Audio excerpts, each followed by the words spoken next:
Supply and Demand by William Meikle. The man who walked into my office was old school through and through.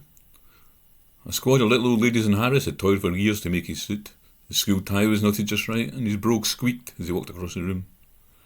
He looked to be in his 70s, but he held his back ramrod straight, and he strode into the room as if he owned it. He thrust a hand at me I couldn't refuse to shake. "Thanks for seeing me, Doctor," he said. In truth, I didn't have an option. All sack cases from the ER were referred straight to me, and the call had come in about the strange little man in reception 5 minutes before. I didn't quite know what to make of him yet. All I knew was that he had thrown a screaming fit when an orderly approached him. He sat down across the desk from me and smiled. "I'm not mad, you know." "Prove it," I said, smiling back. He crossed his legs, making sure the seams in his trouser legs were straight and that no ankle was showing above his socks before he was happy to relax. "Do you believe in God, Doctor?" "Yes," I said. "Good. That'll go make this easier. I started to notice 30 years ago," he said. "Notice what?" "Just give me a chance and I'll tell you, but first, another question. Do you think you have a soul?"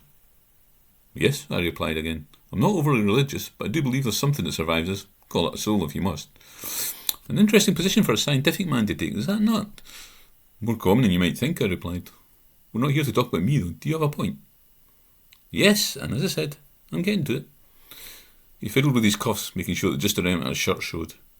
"One of the perils of getting old," he said. "The world changes so much around you. And back then, when I started to see them, it was still the 70s and the world had changed so much already I thought they were just another manifestation." "They?" He waved a hand at me. "Yes, I'm sure you hear about them all the time from patients, but I'm not ready for the tinfoil hat yet. No, what I'm saying was children. Little children. Children with blank stares. Children with no joy in their hearts. Children without souls. And they're everywhere." He stopped, sudden tears running down his cheeks. "It's not uncommon," I said softly. "As we get older, we get disassociated from consensus reality and—" Again he waved me away. "I'm old, not stupid," he replied. "For 30 years I've watched them. And now they're in positions of power. Policemen, doctors, lawyers. And soon they'll be politicians, and where will we be then?" "I don't quite understand what you're trying to tell me," I said. "The soulless. They're walking the earth, and they're millions, and their numbers are growing." His tears coursed freely now, and he started to get agitated. My hand crept closer to my panic button, but I didn't hit it. He continued. "As far as I can work it out, there's 2 reasons. One of them gives me slight hope for my own future, but neither's good news.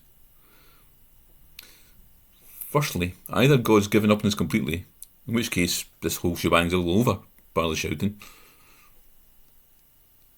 Or, I asked, when he didn't show any sign of continuing, or there's only a finite number of souls available at any one time, and we're breeding too fast for God to keep up."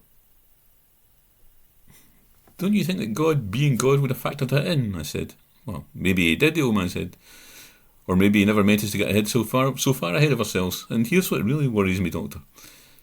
Maybe what we're seeing is his way of telling us the time's up." He began to look around him as if afraid he was being watched. I tried to keep my voice low and calm, trying not to spook him. "And why do you think it's only you that's seeing this, whatever it is you're seeing?" He was quiet for a long time before answering. "Oh, I think everybody sees. It's just they choose not to notice. Violence escalates, people get killed for the loose change in their pockets. Babies become heroin addicts before they're even born. The world's got to hell in a handbasket, Doctor. Surely you know that." His voice rose in a shout. "Our moral compass is broken, and we know it. We just choose to look the other way, while numbers of the soul is growing, we get closer to the end, and there's nothing I can do about it." When the orderly came in, the old man took one look at him and screamed, "Look, he's one of them!" Eventually, it took 3 orderlies and a dose of Thorazine to quieten the old man. He had one last look at me as he was carried out. Just look. Please, just go and look." I watched the orderlies carrying him down the corridor, and then I went to the one place I knew I could trust to lift my spirits after such an encounter. The maternity ward was as usual full of hustle and bustle. Along the far wall, a row of fathers looked in the recovery area where row after row of newborn babies lay. And just looking down at them always calmed me, always reassured me that despite all the despair I saw every day, there was hope in this new life. Today was different. The babies lay still, quiet. Their dark, cold stares followed me as I walked quickly away.